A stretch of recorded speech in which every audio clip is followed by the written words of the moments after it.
오늘 하나님의 말씀은 창세기 15장 12절로 18절입니다. 창세기 15장 12절로 18절입니다. 우리 한 절씩 교독하겠습니다.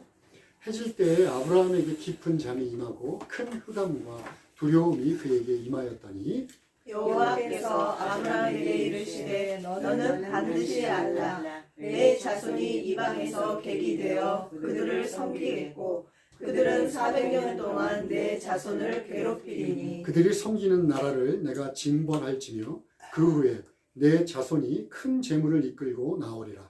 너는 장수하다가 평안히 조상에게로 돌아가 장사될 것이요 내 자손은 4대 만에 이 땅으로 돌아오리니 이는 아모리 족속의 죄악이 아직 가득 차지 아니함이니라 하시더니 해가 져서 어두울 때에 연기나는 화로가 보이며 타는 횃불이 쪼갠 고개 사이로 지나가다. 같이 읽겠습니다.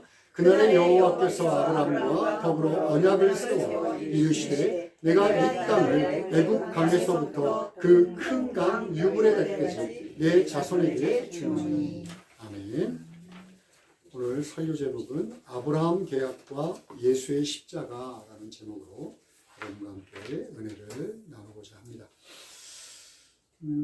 오늘 저희들이 읽은 이 구절은요, 하나님께서 아브라함, 여기서 이제 아브람으로 되어 있는데 하나님이 이름, 아브라함이라고 하는 이름을 주기 전의 이름이에요. 아브라함과 맺은 계약의 일부분을 읽었습니다. 하나님이 아브라함과 맺은 이 계약은요, 그 당시 중근동 지방, 이스라엘을 포함해서 중근동 지방에서 아주 중요한 계약을 체결할 때 사용하는 방법이에요. 여기 보면 18절인가요? 18절에 언약을 세워라고 할 때 이 세워의 히브리어 뜻이 뭐냐면 카타티라고 하는 단어인데, 카타트라고 하는 단어인데, 이 단어는 언약을 쪼개다라는 뜻이에요. 그러니까 동물들의 사체를 이렇게 반으로 쪼개가지고 그 다음에 그것을 양쪽에 벌려놓고 사람들이 그 사이로 지나가는 계약 형식이에요.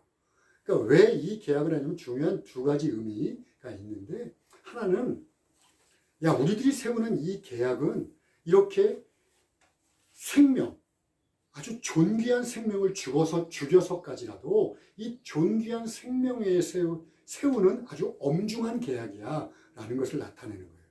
또 하나는 만일 이 계약을 누군가가 어긴다, 그러면 그 어기는 대상자도 저 동물들처럼 반으로 짜개져서 죽음을 당하지 않으면 안 돼라는 경고의 의미도 담고 있습니다. 물론 하나님께서 아브라함과 세우신 이 계약은요, 아브라함이 가장 친숙하게 경험하는 그런 계약의 의미도 있습니다. 그러나 그 의미 이상의 의미를 담고 있어요. 그게 뭐냐면 예수 그리스도를 예표한다는 거예요. 예수 그리스도를 예언하고 있다는 겁니다. 오늘 저는 이 내용, 우리들이 읽은 12절부터 18절에 해당되는 내용 안에서 예수 그리스도를 예언하고 있어요. 그걸 한번 또 알아볼 거예요. 그리고 또 하나는 지금 제가 얘기했던 형식, 이 아브라함 계약이 갖고 있는 형식을 가지고 예수님을 어떻게 예언하고 있지? 어떻게 예표하고 있지? 이런 두 가지 관점으로 여러분과 함께 설교를 하고자 합니다. 먼저 내용을 한번 볼 건데요. 이제 이 계약, 아브라함과 하나님이 이런 계약을 맺은 데는요, 좀 이유가 있어요. 오늘 우리가 읽지는 않았는데 15장 7절, 8절에 하나님께서 이제 아브라함에게 하늘의 별 같은 자손들을 보여주고 난 다음에 이 땅을, 이 가나안 땅을 내가 너한테 주려고 너를 갈대아 우르에서 불러냈어 라고 그러니까 감히 아브라함이 이렇게 물어봐요. 그걸 준다는 걸 어떻게 알 수 있죠? 아브라함이 하나님한테 그거 준다는 걸 제가 어떻게 알 수 있죠? 그러니까 하나님께서 그래? 동물 갖고 와. 가서 반으로 쪼개갖고 서로 이렇게 마주보게 해놔. 그 당시 너희들이 알고 있는 계약의 형식대로 내가 계약을 체결해서 보증을 하겠다라고 하면서 이 계약을 체결하신 거예요. 대단하지 않습니까? 그런데 보세요. 뜬금없어요. 12절에 갑자기 막 하나님이 막 흑암 속에 두려움을 가지고 아브라함에게 딱 임하시고 난 다음에 13절에 이어서 아브라함한테 약속하는 것이 아니라 누구한테 약속해요? 그의 후손들.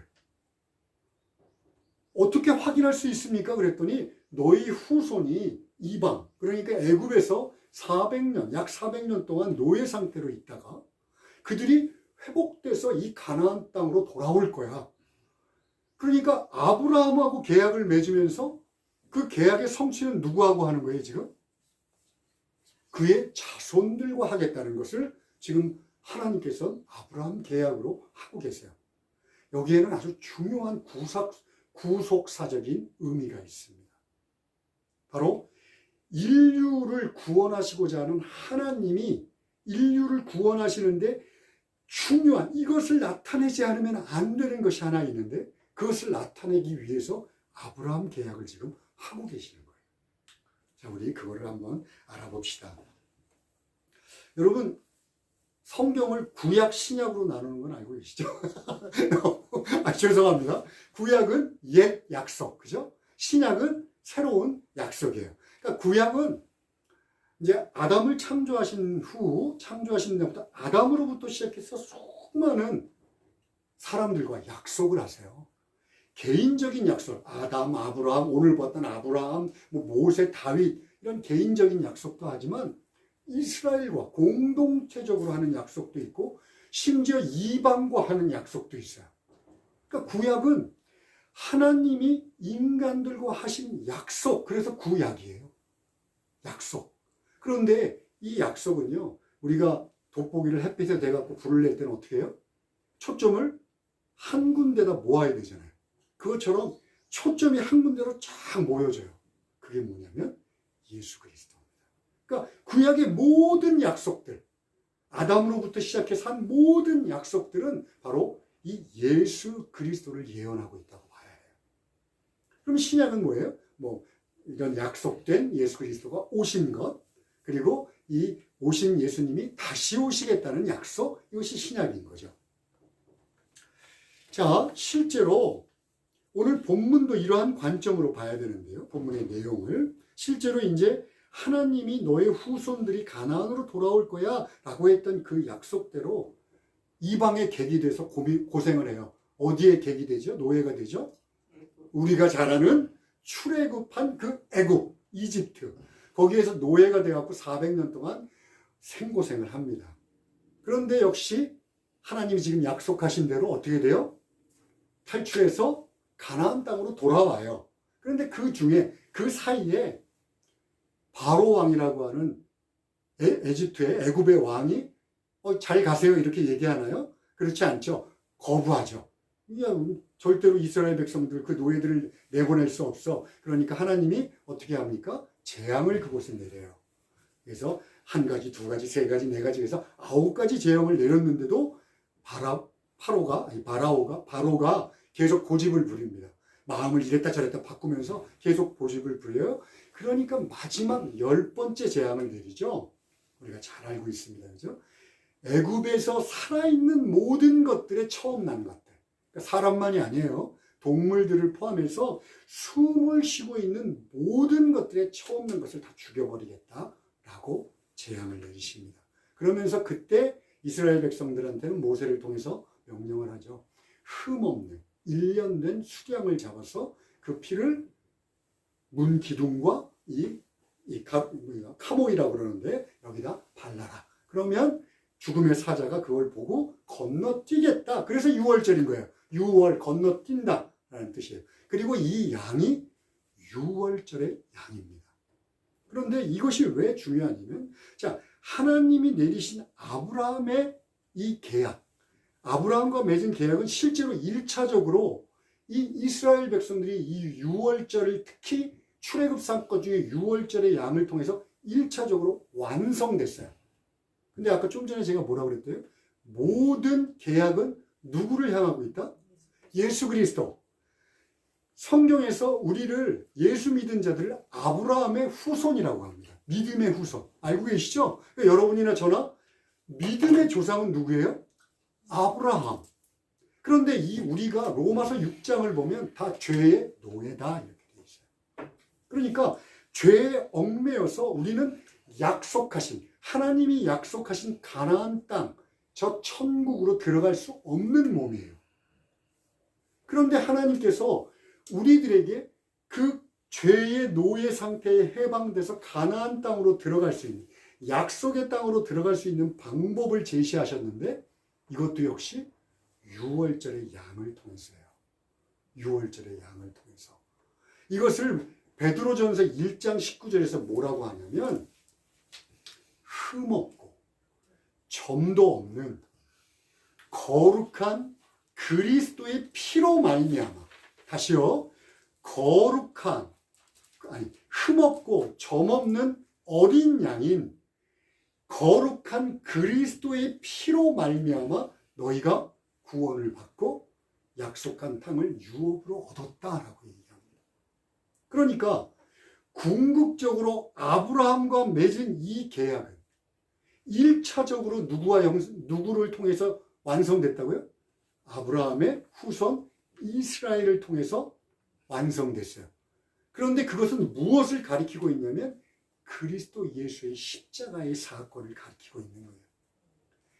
하나님께서 그리스도 예수를 십자가에 달려 죽이심으로 인하여 우리가 죄의 노예에서 해방되어 하나님의 자녀가 되고 저 천국에 이르게 하겠다라고 하는 약속을 예표하고 있는 거예요. 이것을 잊으면 안 돼요. 자, 이런 관점으로 우리가 뭘 봐야 되면 형식을 한번 봅시다. 형식. 여기서 이제 이 아브라함 계약에는 반드시 뭐가 필요하면 쪼개진 육체와 흘린 피가 필요합니다. 다시 한번요. 이 약속은 쪼개진 육체와 흘린 피를 필요해요. 제가 이제 여기 이렇게 얘기하면 여러분들 머릿속에 바로 떠오르는 게 있죠. 그게 뭐죠? 십자가상에서 쪼개진 예수 그리스도의 몸과 흘리신 피. 맞습니다. 히브리서 9장 22절에서 피 흘림이 없이는 죄사함이 없다라고 분명하게 얘기합니다. 모든 것이에요. 모든 것. 예수 그리스도의 십자가의 사건만이 아니라 십자가의 사건을 예표하고 있던 레위기 시대부터 죄 용서를 받으려면 반드시 제물을 잡아서 피를 흘리고 육체를 잘라내서 태워 바쳤어야 돼요. 이것이 하나님이 잔인해서가 아니라 그만큼 우리들이 짓고 있는 죄가 무겁고 비참하다는 거예요.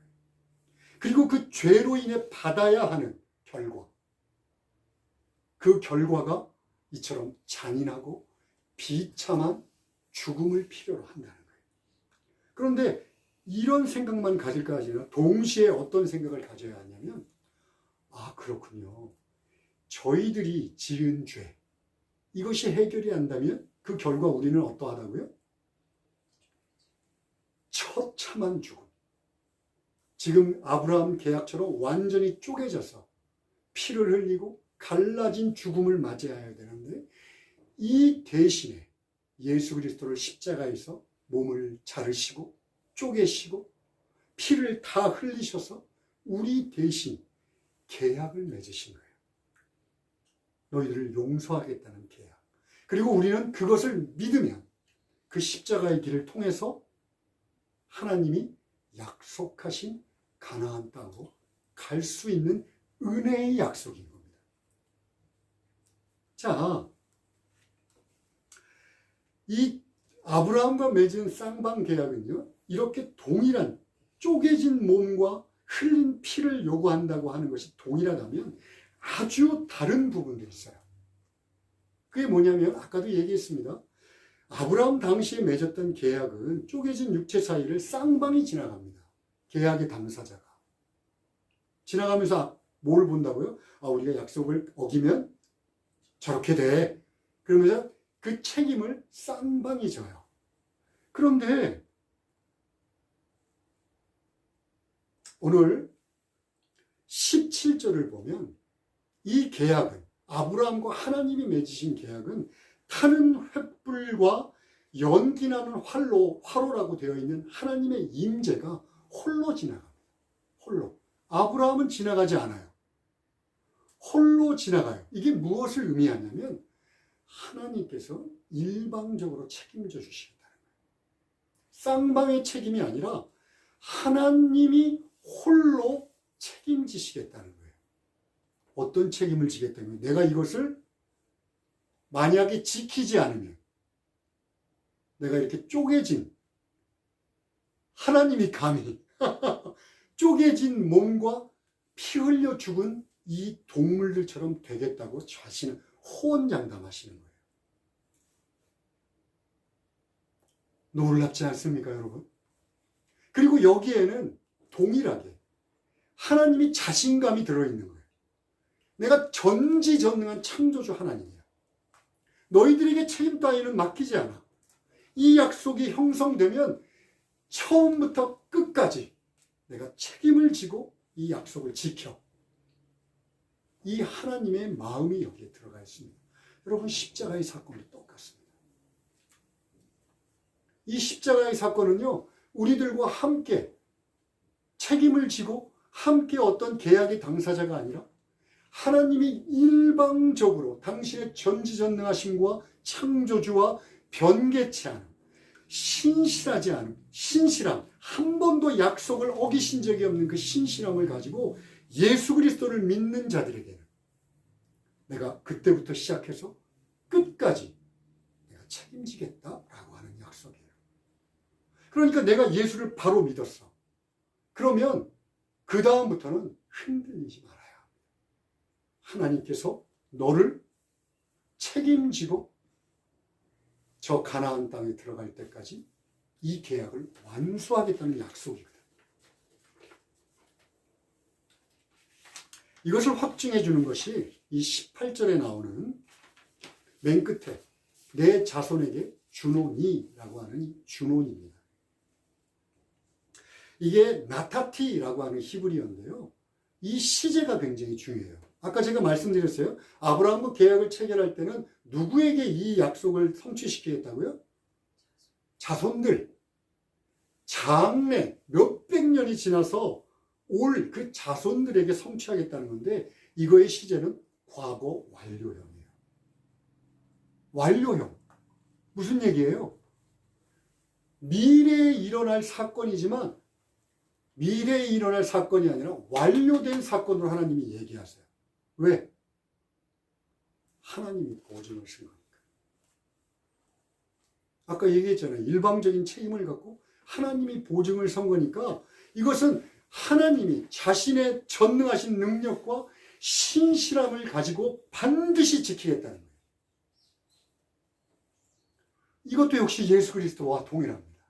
우리가 요한복음 3장 36절을 보면요. 아들을 믿는 자에게는 영생이 있고 라고 나옵니다. 이 영생이 있다 라고 하는 이 단어가 에케인데요. 이것이 현재형이에요. 현재형. 앞으로 미래가 아니라 현재형. 무슨 얘기냐면 내가 지금 예수를 믿었어요. 그러면 영생이 바로 지금 나한테 주어진 거예요. 이건 역시 예수 그리스도가 창조주 되신 하나님께서 자신이 책임을 지고 이 일을, 네가 나를 믿었어? 그렇다면 너에겐 영생이 주어졌어. 이미 끝난 거야. 완료된 거야. 라고 확신을 갖고 선언하시는 거예요.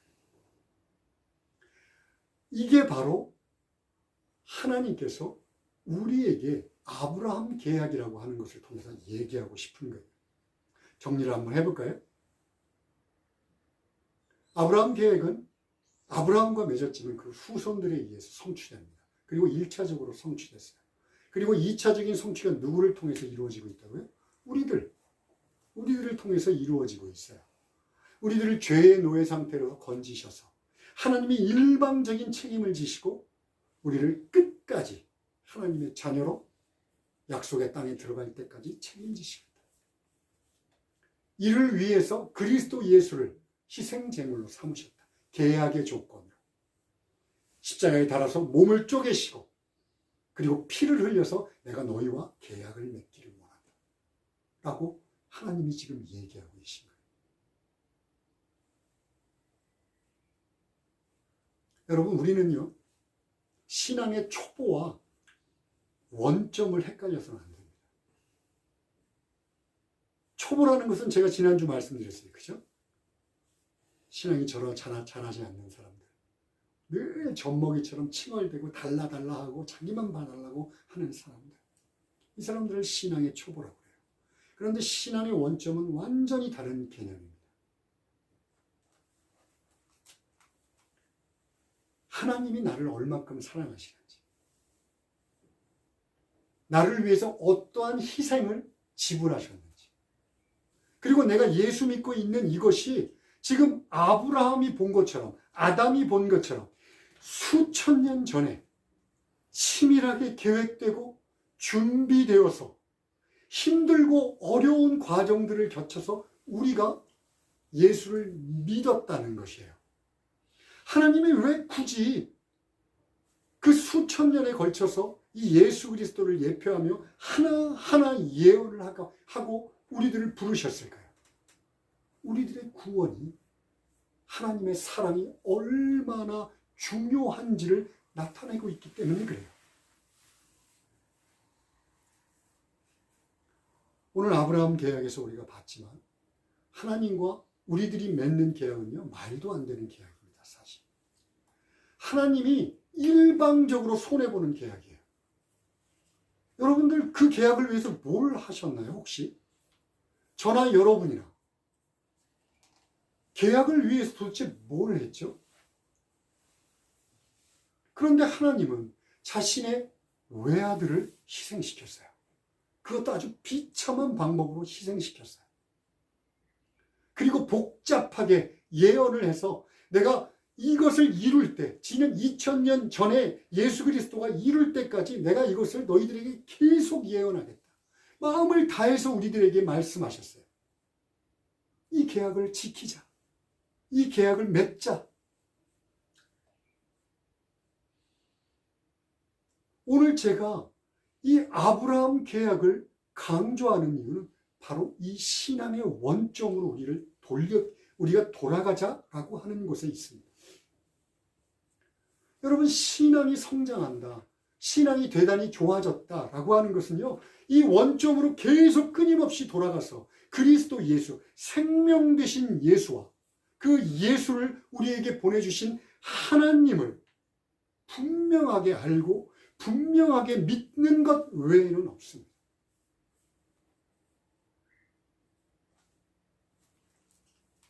우리가요, 지금 제가 말씀드린 것처럼 말도 안 되는 계약을 거저 샀어요. 나 같은 죄인을. 여러분, 좀 잘났다고 생각할지 모르지만 나 같은 죄인을 하나님이 대가도 없이 구원해 줬어요. 그러면 그 사랑에 반응하는 방법이 있는데 그게 뭐냐면 감사입니다. 감사는 뭐가 주어져서 고맙습니다가 아니라 나를 구원해 줬다고는 이 원점을 바라볼 때 우리 마음속에 들어오는 것이 감사예요. 그리고 그 감사를 정말로 갖고 있는 사람들은요, 이 안에서 솟구치는 기쁨이 있습니다. 물론 살면서 잠시 힘들고 어려워서 슬플 수 있어요. 그때는 기도해야죠. 매달려야죠. 하나님, 다시 원점으로 돌아가게 해주십시오. 그리고 그 원점에서 다시 감사를 회복하고 기쁨을 회복하는 것, 이것이 신앙이 자라는 거예요. 이렇게 신앙이 자라면요, 중요한 한 가지 사건이 드러나는데 그게 뭐냐면 하나님이 계약을 맺으셨지만 이것이 계약이 아니라 사랑이라는 것을 알아요. 우리가 세상에서 기브 앤 테이크 식으로 계약을 맺는 것이 아니라 하나님이 이 계약을 통해 정말 주고 싶은 것이 뭐냐면 아름다운, 정말 친밀한 사랑의 관계를 맺기를 원한다는 것을 압니다.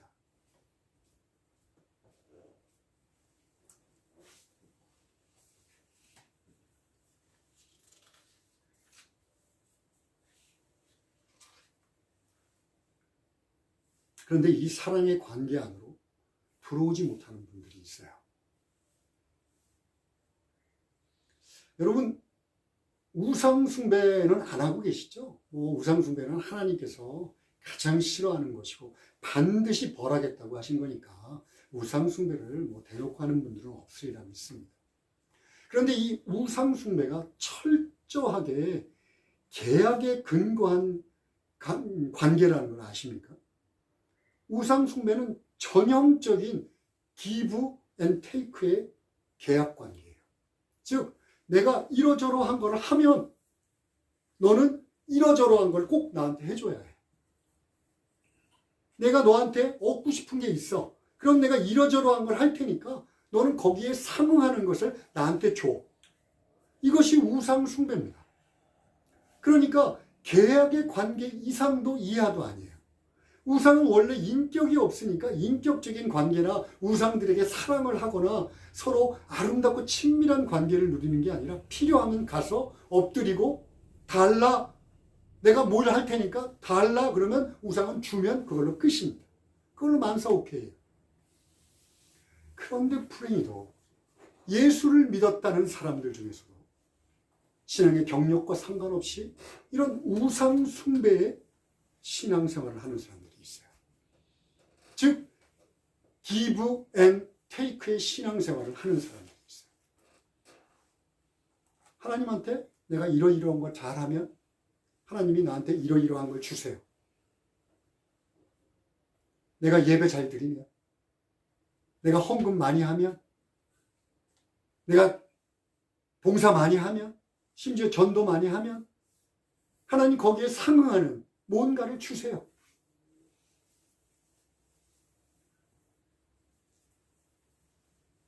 이런 사람들의 특징이 있어요.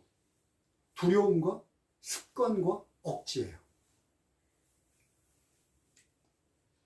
습관처럼 주일날 교회 나옵니다. 습관처럼 교회 용어를 씁니다. 습관처럼 교회 얼굴을 합니다. 습관처럼 교회의 별개의 가면을 씁니다. 그리고 집에 돌아가요. 그리고 가면을 벗습니다. 집에서 교회에서 하도 목사가 성경 봐라 뭐 하라 경건 생활하라 하니까 말씀 봐야지. 기도해야지. 그런데 이것도 두려움이에요. 할 수 없이 억지로 하는 거예요. 그러니까 기도도 내 할 말만 속사포까지 내뱉고 그리고서 끝. 말씀을 볼 때도 하나님의 말씀이 나를 치고 나를 변화시키고 내가 그거를 깊이 묵상함으로 내 인생이 변화되는 방법으로 말씀을 보는 게 아니라 오늘 내가 여기서부터 여기까지 계획되고 읽었어. 아, 내가 오늘 해냈어. 이것으로 말씀 보는 것도 끝을 냅니다. 여러분, 이게 하나님과 인격적인 관계를 맺지 못한 사람들의 신앙생활이에요. 교회에서는 교회용 마스크를 쓰고 집에서는 습관처럼 억지로 두려움에 내가 이걸 안 하면 뭔가 벌 받는 거 아닐까? 내가 이걸 안 하면 뭔가 손해보는 거 아닐까?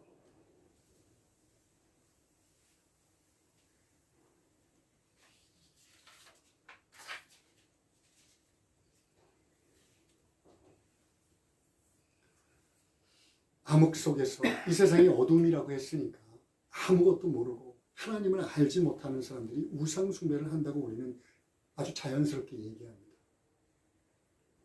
그런데 성경을 통해서 설교를 통해서 하나님이 어떤 분이신 것을 알아요. 그런데 우리가 제대로 믿지 않아요. 제대로 하나님을 섬기지 않습니다. 이것도 우상 숭배입니다.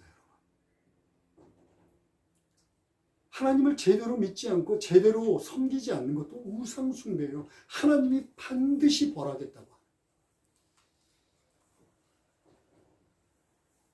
그렇다면 예수님을 하나님을 진심으로 성실하게 제대로 믿는 건 뭐냐면 다시 한번 강조합니다. 나 같은 죄인을 위해서. 하나님이 그 몇천 년 전부터 예수 그리스도를 예언하시고 예수 그리스도를 진심으로 이 땅에 보내셔서 참혹한 희생제물로 삼으셔서 우리가 그것을 믿기만 하면 구원받는다고 하는 하나님의 사랑을 깨닫는 거예요. 그래서 감사와 기쁨을 가지고 하루하루 하나님과 인격적인 교제를 나누는 거예요. 이게 오늘 아브라함과 하나님이 맺었던 계약의 실체입니다. 마지막으로 여러분, 신앙생활은요, 얼마나에 집중하면 안 됩니다. 내가 얼마나 하나님을 잘 믿는지 알아? 내가 얼마나 성경 많이 보는 줄 알아? 내가 얼마나 기도 많이 하는지 알아? 내가 얼마나 전도 많이 했는 줄 알아? 내가 얼마나 헌금 많이 하고 얼마나 신앙생활 오래 했는지 알아? 여러분이 얼마나에 초점을 맞추는 사람들은요, 우상숭배를 하고 있는 거예요. 그럼 초점을 어디다 맞춰야 되냐면 왜에다 맞춰야 합니다. 왜? 내가 왜 기도하지? 내가 왜 전도하지? 내가 왜 봉사하지? 내가 왜 말씀을 보지? 내가 왜 교회에 나와 예배를 드리지? 하나님의 사랑이 너무 커서, 하나님이 너무 좋아서, 너무 감사해서 내 안에 샘솟는 기쁨 때문에 할 수 없이 나오는 거야. 이것이 바로 성숙한 신앙입니다. 성장하는 신앙입니다.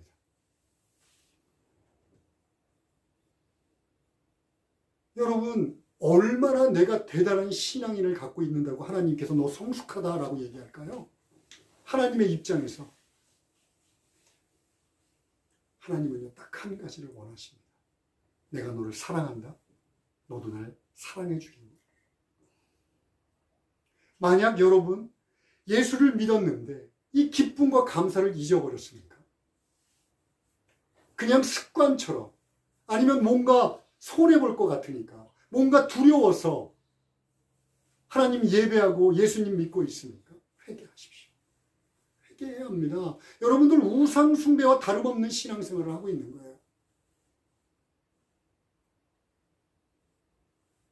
회개하고 하나님 기쁨과 감사를 회복시켜 주십시오. 기쁨과 감사를 회복시켜 주십시오. 하나님께 기도하면요, 하나님 반드시 주십니다. 왜요? 이걸 위해서 자신의 아들마저도 희생시켰어요. 십자가에 달아 죽이셨어요. 여러분들의 기쁨과 감사를 위해서. 하나님한테 요구하지도 않고, 내 삶이 왜 이렇게 퍽퍽해? 내 삶이 왜 이렇게 매너리즘에 빠져있지? 내 삶이 왜 이렇게 예수를 믿어도 감동이 없지? 회개하십시오.